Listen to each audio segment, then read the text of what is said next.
है, सबने सबड़ के लिए। तो अब जिनको नहीं आता इनको समझाए भी कैसे, क्योंकि सबड़ का समझाया नहीं जा सकता, केवल फील किया जा सकता है ना।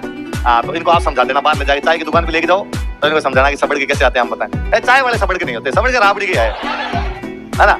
चाय वाला तो ठीक है वाह यूं, पर वो जो समझ गए अब तो, हाँ जिनको नहीं समझ में आ रहा था समझ में आ गया, आया समझ में, नहीं आया, नहीं आया जवान आ गया तेरे समझ में, क्या होता है बता। राबड़ी क्या, राबड़ी को बनाते हैं, पीते हैं, तो पीते हैं तो फिर क्या हो गया, हाँ पश्चिमी राजस्थान वाले आपके जितने भी दोस्त है ना, इनके रूम पे जाकर भी खाना खा लेना। आपको उल्टी नहीं हो जाए तो मेरा नाम राजवीर नहीं है। ये जिस तरीके से खाएंगे ना खाना, आपको लगेगा मैं छोड़ दूं बीच के अंदर। उस खाने में सबड़ के लिए जाते हैं, उस खाने में क्या लिए जाते हैं।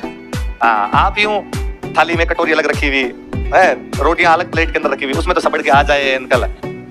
वो तो हम, मैं 2012 का मेंस था, तो रूम में प्लेट लेके रहते तो 7-8 लोग एक साथ रहा करते थे। एक सीनियर भैया थे, मेंस एक मेरा, और किसी का नहीं वो, मतलब और कोई 2 बंदे थे जो प्री की तैयारी कर रहे थे, उनको देना था अगला एग्जाम।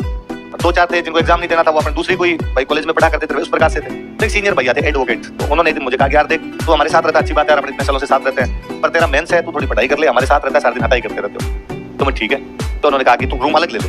तो मैं अकेला तो रहूंगा तो मर जाऊंगा, अकेले से नहीं रह जाए मेरे से, एक आधा तो हटाई करने वाला साथ मुझे, थोड़ा बहुत तो बोले यार आदमी। तो कहा ठीक है तुम 2-3 जने अलग रहते हो, 2 जने अलग रहते हो, बाकी वाले यहाँ रहते हैं। फिर 2 करते करते एक ने और कहा कि मैं भी भैया आपके साथ ही चलूंगा, चलो 3 अलग ले लेते हैं। तो रूम देखने के लिए गए, पूरे दिन इधर उधर भटके, रूम कहाँ, फाइनली एक जगह था कि भाई यहाँ पे रूम मिल जाएगा आपको। लड़के खड़े थे नीचे, उनसे पूछा भाई यहाँ, तो उन्होंने कहा कि हाँ यहाँ रूम है, और बेस्ट ग्राउंड फ्लोर पे तो हम रहते हैं, फर्स्ट फ्लोर खाली है, और जो सेकंड फ्लोर है उसके ऊपर मकान मालिक रहते हैं। मकान मालिक के नाम पे घर में केवल 2 माँ बेटे, मतलब मम्मी उनके आंटी जी और उनका बेटा। तो हम तीनों गए, तो हम एक तो पूरे दिन से भटक रहे थे, फिर स्टूडेंट वाली ड्रेस पहनी हुई, लोवर टी शर्ट पहनी हुई, चप्पलें पहनी हुई, पूरे दिन भटक भटक के काले भूत हो रहे, एकदम पसीना वसीना गिरे। गेट नॉक किया, आंटी आई तो उन्होंने इंग्लिश बोली, तुम कौन, अपने समझ में तो आगे क्या बोली, वापस तो अपने से बोली नहीं जाए, हमें रूम लेना है। तो उनके भी समझ में आ गया भाई इनको इंग्लिश आती तो उन्होंने वापस हमसे हिंदी में वार्तालाप करना शुरू किया।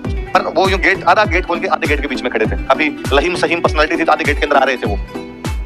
पीछे शायद उनके बेटे बैठे थे, तो अपने बेटे को इंग्लिश में समझाए, हमसे हिंदी में बात करें, फिर इंग्लिश में समझाए, फिर हिंदी के अंदर बात करें।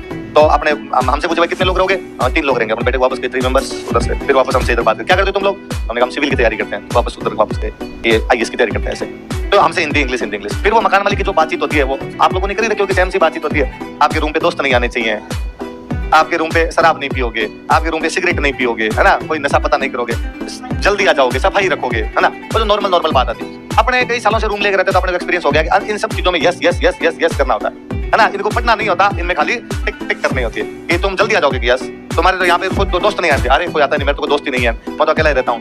पर हम तो थोड़े और सियाने पड़ गए, हम तो कई साल से हो गया, तो बाद में मकान मालिक पे पहले जाके अपने हावी होते हैं, मकान मालिक बाद में अपने से पूछता है, अपने से पहले मकान मालिक से पूछते हैं। मैं तो कई बार कोई, अब तो जितना काम ही नहीं पड़ता, तो छोटे बड़े भाई को रूम देख लेते हैं, पहले जब खुद देखने जाता तो मैं मकान मालिक को जाकर था, अंकल देखो मैं सिविल की तैयारी करता हूँ, मैं आईएएस की तैयारी करने वाला बंदा हूँ, और आप ड्रिंक वगैरह तो नहीं करते। अंकल बेकूट पे, अरे नहीं हम ना किस लिए, मैंने देखो करो तो आप अपने अंदर बैठ के चुपचाप कर लेना, कई बार हो अल्लाह करते हैं, मैं डिस्टर्ब हो जाऊंगा, मुझे पढ़ना पड़ता है। अंकल अरे बेटा नहीं तो ओकेजनली कभी लेते हैं हम तो, और वो भी मैं अंदर ले लूंगा, चिंता मत करो। अंकल को नॉनवेज वगैरह, मैं शुद्ध शाकाहारी हूँ, लहसुन प्याज भी नहीं खाता हूँ, और इधर ऐसा नहीं होना चाहिए कि आप सारे दिन इधर नॉनवेज पकाते रहोगे, नहीं बेटा हमारा रसोई बंद है, हम तो पकाते भी नहीं है, छोटे टापर तो नहीं आपके ज्यादा, चलो तुमको डिस्टर्ब करेंगे, मैं डिस्टर्ब होता हूँ, मैं यहाँ अकेला रहना चाहूंगा, मैं पढ़ना चाहूंगा। अंकल पे इतना मोरल प्रेशर होता था कि अंकल मेरे से वापस पूछ ही नहीं पाता कि तू क्या करेगा क्या नहीं करेगा। अपने वो स्ट्रेटजी हर जगह यूज में लिया करते थे, उन पे भी अपने चलाई, उन्होंने तो किराया थोड़ा ज्यादा बताया, किराया उस टाइम के हिसाब से वो किराया थोड़ा ज्यादा था, वो 2 रूम दे रहे थे, एक किचन था, 6,000 रुपए कितना सा बताया, आज से 7-8 साल पहले ज्यादा हुआ करता था, 2 रूम का किराया नहीं लिया करते थे। पर हमें पता था कि अपने मेंस 3 महीने बाद अपने को 3 महीने रहना है, 3 महीने बाद तो वैसे खाली कर देंगे, अब 3 महीनों में यदि 2-4 हजार रुपए ज्यादा लग गए तो लग गए, कम से कम इस चक्कर में पढ़ाई तो हो जाएगी अपने। तो उन्होंने कहा वो पक्का दे देंगे, तो उनका 12 महीने से पहले खाली नहीं करने दूंगे, एक बार आओगे 12 महीने रहना पड़ेगा आपको। अभी हम मन ही मन सोचेंगे आप खाली नहीं करने दोगे, आप खाली करवाओगे, आप कहोगे आज के आज मैं गुजरे बात फेंकूंगा, ये तो हम पे डिपेंड करता है ना कि खाली कब करना है, हर कब रहना है, हमारे लखनऊ पे डिपेंड करेगा ना कि आप रखोगे, आप तो महीने भर बाद में गुजरे फेंक दो हमारे।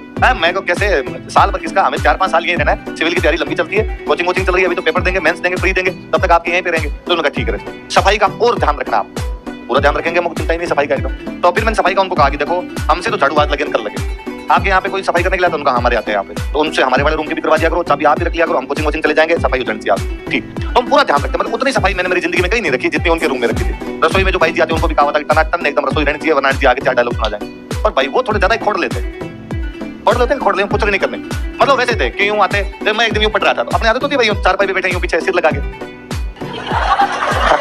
ऐसे पढ़। तो एक दिन आए ना आकर मेरे को कहा कि तुम्हारे पास तकिया नहीं है मोना, तुम तकिया नहीं रखते, जरूरत ही नहीं पड़े। रात को लेट नाइट सो पड़ते नींद आ जाती है, तकिया की आवश्यकता उनको पड़े जिनको नींद नहीं आई कई देर तक, और ज्यादा ही हो तो चद्दर वद्दर वही लगा लिया अपने, तो रेडी है। तो तुम सिर में तेल लगाते हो? हाँ। मैं सस्ता गाँव से लाई हुई हमारी मऊ, तभी क्या तब पीछे ये कर दिया ना, तेल जो जाता ना, और तुम ये तकिया लेके आओ। मैं यार ये तो ध्यान ही नहीं दिया कि ये भी ध्यान रखना होता है। मैं को यार तकिया ले आएंगे, हम अखबार चिपका लेंगे तो अखबार पे लग जाएगा, ये हो जाएगा, वरना हम तकिया ले आएंगे, आप चिंता मत करो। एक दिन रसोई में गए, रसोई में बर्तन वर्तन सब साफ किए हुए हमारे एकदम। बाहर आके वापस पूछा कितने लोग हो तुम इस रूम में? 3। तो तुम्हारे पास थाली तो एक ही है। मैं वहां तो फिर खाना कैसे खाते हो थाली में? तो तुम्हारे पास कटोरी तो नहीं है, तो सब्जी किसमें खाते हो? तो क्या तुम दही वगैरह नहीं खाते? डेली सुबह शाम बिना दही के रोटी नहीं पाई हमें। तो वो तो उन्होंने क्या मुंह बिगाड़ा ऐसे करके, अच्छी कैसे गंदे गंदे लोग। अब उनके जाने के बाद हमें एहसास हुआ कि अच्छा लोगों को इन चीजों से भी ऐसा अजीब सा लगता है। अब वो चले गए, तब हम तीनों आपस में बैठे, तो वो मेरे रूममेट वो कहे ये तो भला है ये महिला ने इसी घर में अपने को देखा, यदि पिछले घर में अपने को देख लेती तो वहां अपने साथ थे और अपने पास थाली भी नहीं, अपने पास थी परात। पहले उसमें आटा ओसनते थे, बाद में हमारा एक चीज सीखी हुई थी कि आटा ओसनना उसको बोलते हैं, ओसनना समझते हो? लगाना, आटा लगाना उसको बोलते हैं कि आटा लगाने के बाद में थाली वैसी वैसी चमकनी चाहिए, परात वैसी वैसी चमक रही है, इसका मतलब तो सही लगा है, वरना सही नहीं लगा। ये एक्सपीरियंस हमें बहुत जल्दी हो गया था, तो छठी क्लास से ये एक्सपीरियंस था बहुत अच्छा था। तो मैं वो तो अपने एकदम सही रहता है, तो अपने वो तो जो भाई जी आते उनको भी कहा था कि देखो ये एकदम टकाटक रहनी चाहिए, देख लो, वरना ये आप ये तो छोड़ जाते हो इस परात को। उन्होंने कहा मैं दो के मत जा लिखूं, पर इसको ऐसे कर दिया कर तू, तो ठीक है। फिर वो परात लेके आते, फिर जितनी रोटियां बनी हुई है वो सारी तोड़ तोड़ के उसके अंदर बिछाई जाती, फिर जो सब्जी बनी हुई है वो सब्जी उसी के अंदर, जो जितना दही आपके पास था वो दही उसी के अंदर, सुबह वाली कोई दाल बची हुई है तो वो भी उसी, क्योंकि मैं बीकानेर का था, बिना भुजिया के मेरे से खाना नहीं खाया जाए, तो भुजिया भी उसी के अंदर, कोई अचार लाया होता तो अचार भी उसी के अंदर। तब आते हैं सबड़ के, तब क्या आते हैं ये कटोरियों में डाल डाल के उसको पूछते हो तेरे को खाऊंगा नहीं खाऊंगा, तब सबड़ के। तो बच्चों सबड़कों के लिए कई बलिदान देने पड़ते हैं, आई समझ में आपके बात? अब तो आगे सबड़ का समझ में, किसने लिखी सबड़ का? श्रीलाल मथमल। हाँ।